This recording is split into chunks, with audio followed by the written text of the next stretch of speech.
আসসালামু আলাইকুম। সংবাদে আপনাদের সবাইকে স্বাগত জানাচ্ছি। আমি ফিরোজ তোহা। শুরুতেই আরবে কেবলস সংবাদ শিরোনাম। ভারতের চাপে সেনাবাহিনী 15 বছর পর পিলখানার বিডিআর হত্যার গোপন রিপোর্ট প্রকাশ করল ভারতীয় মিডিয়া। জয় হাসিনা সহ ফেঁসে যাচ্ছে 48 জন শীর্ষ আওয়ামী লীগ নেতা। এবং সবশেষে জানাবো, গণহত্যার অভিযোগে এবার ফেঁসে যাচ্ছে 2 শতাধিক পুলিশ কর্মকর্তা। এর মধ্যে আছে পুলিশের ডিআইজি ও অতিরিক্ত ডিআইজি, এসপি, এডিশনাল এসপি ও ইন্সপেক্টর। এতক্ষণ শুনছিলেন সংবাদ শিরোনাম, এখন থাকছে বিস্তারিত। 2009 সালের 25 ও 26 ফেব্রুয়ারি ঢাকার পিলখানায় বিডিআর সদর দপ্তরে ইতিহাসের জঘন্যতম হত্যাকাণ্ড সম্পর্কে পিনাকি বলেছেন, বাংলাদেশে যে বিষয়টি খুব ভালোভাবে জানা নেই তা হলো সেনাবাহিনীর ব্যারাকে ফিরে গিয়েছিল ভারতের চাপে। 2009 সালে যখন তৎকালীন সেনাপ্রধান জেনারেল মঈনুদ্দিন আহমেদকে তার অধীনস্থ কর্মকর্তারা বিডিআর বিদ্রোহ দমনের গুলি চালানোর নির্দেশ দিতে চাপ দিচ্ছিলেন, ভারত তখন সামরিক হস্তক্ষেপের হুমকি দিয়েছিল। নয়াদিল্লি তখন হাসির নিরাপত্তা নিয়ে চিন্তিত ছিল। আর ভারতের হুমকি কেবল নিচ্ছক হুমকি ছিল না। পিনাকি আরও বলেন, ভারতের কারণে হাসিনা রাজনৈতিকভাবে তখন পরিস্থিতি নিয়ন্ত্রণ নিতে পেরেছিলেন এবং সামরিক বাহিনীর চাপ থেকে নিজেকে মুক্ত করতে পেরেছিলেন। এরপর থেকে তাকে পিছনে ফিরে তাকাতে হয়নি। সেদিন বাংলাদেশ সেনাবাহিনী এবং র্যাপিড অ্যাকশন ব্যাটালিয়ন বিডিআর সদর দপ্তরে আশেপাশের শক্ত অবস্থান গ্রহণ করেছিল। রাস্তায় ট্যাঙ্কগুলো নামিয়ে সেনাবাহিনী চূড়ান্ত হামলার প্রস্তুতি নিচ্ছিল। প্যারাশুট কমান্ডো প্রস্তুত ছিল। তবে ভারতের সামরিক হস্তক্ষেপের হুমকির কারণে তারা অভিযান করতে পারেনি, যা দেরিতে হলেও প্রকৃত সত্যটা জানা গেল। পিলখানায় সেই দিন এত বড় একটি হত্যাকাণ্ডের ঘটনা যে গুটি কয়েক ডিএসআই নায়ক কিংবা হাবিলদারের নেতৃত্ব কিছুতে সংগঠিত করা সম্ভব ছিল না। এই সত্যটা সামনে এলো অত্যন্ত পরিকল্পিতভাবে 25 ফেব্রুয়ারি এই পৈশাচিক হত্যাকাণ্ডের ঘটনা ঘটানো হয়েছিল। খুব সতর্কতার সঙ্গে পিলখানার ঘটনাটি তারা সংগঠিত করেছিল। যে সেনাবাহিনী ভারত এবং শেখ মুজিবের বাকশালের বিরুদ্ধে বাধা হয়ে দাঁড়িয়েছিলেন, এবার প্রথমে শেষে সেই রাস্তা বন্ধ করে দেওয়া হয়েছে।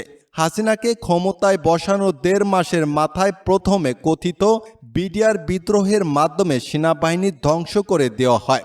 সেদিনই হাসিনা সরকারের শেষ দিন হতে পারত, কিন্তু ভারতীয় সেনাপ্রধান বাংলাদেশ হামলার হুমকি দিলে বাংলাদেশ সেনাবাহিনী চুপ থাকতে বাধ্য হয়।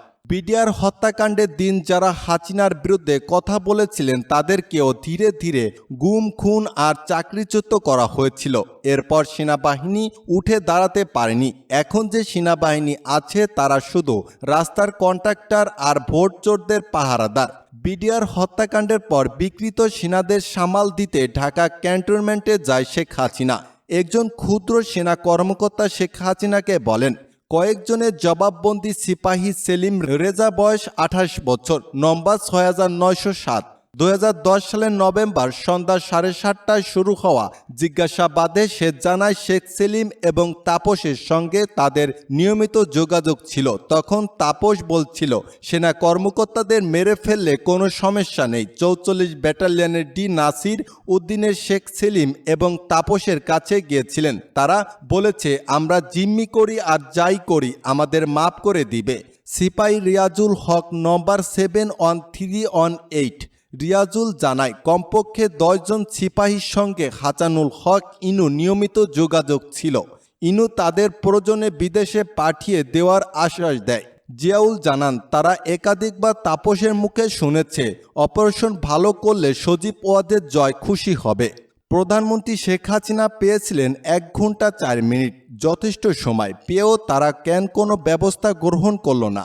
শেখ হাসিনার বিচার বার্ষিক নৈরাজ্য ভোজের অংশ নিতে অসম্মতি জানিয়েছিলেন কেন? 2009 সালে 1 মার্চ সংসদে প্রধানমন্ত্রী জানিয়েছিলেন 25 ফেব্রুয়ারি খুব সকালে তিনি একটি গোয়েন্দার রিপোর্ট পেয়েছিলেন। কি ছিল সেই রিপোর্টে?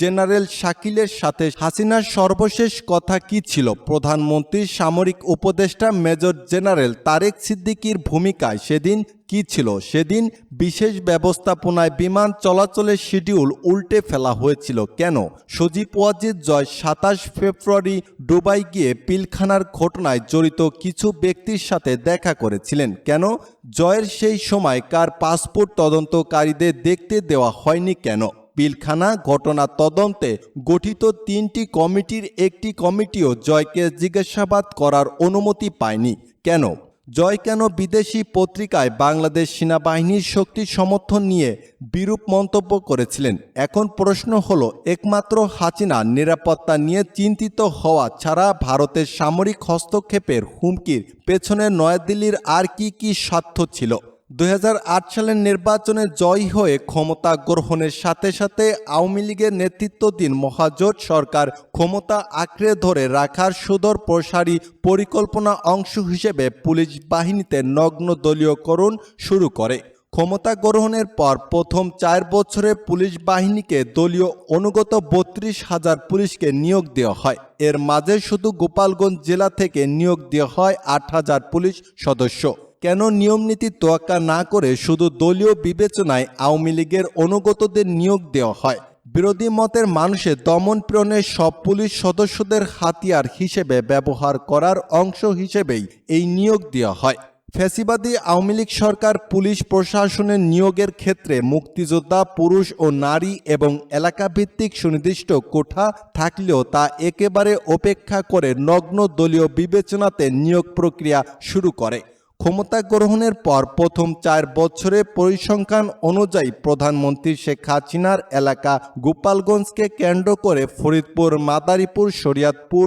ও রাজবাড়ী এলাকা থেকে 10,000 পুলিশ সদস্য নিয়োগ ও পদোন্নতি দেওয়া হয় গোপালগঞ্জে কোঠা অনুযায়ী 800 লোক নেওয়ার নিয়ম থাকলেও এই জেলা থেকে নেওয়া হয়েছিল 8,000 লোক এবং 2,000 লোক নিয়োগ দেওয়া হয় বৃহত্তর ফরিদপুর জেলার বিভিন্ন উপজেলা থেকে এসব নিয়োগের মাধ্যমে সরকার পুলিশ বাহিনীকে গোপালগঞ্জকরণের দিকে ধাবিত করতে থাকে যা বর্তমান সময়ে সরকারের অন্যতম লাঠিয়াল বাহিনীতে পরিণত হয়েছে একে একে এবার দেখে নেওয়া যাক শৃঙ্খলা রক্ষার নাম করে গদি রক্ষার জন্য গুরুত্বপূর্ণ পদে নিয়োগ দেওয়া গোপনে পুলিশের সম্পর্কে ডিএমপি কমিশনার হাবিবুর রহমান একজন গোপালী পুলিশ এই হাবিবুর রহমান পুলিশ বাহিনীর গোপালগঞ্জকরণের ক্ষেত্রে মুখ্য ভূমিকা রাখে ঠিকানা জালিয়াতি করে 1,000 কনস্টেবল নিয়োগ দৈনিক প্রথম আলোতে এক যুগ আগে প্রকাশিত সংবাদ থেকে জানা যায় ঢাকা জেলা থেকে চলতি বছরের সর্বশেষ নিয়োগ পান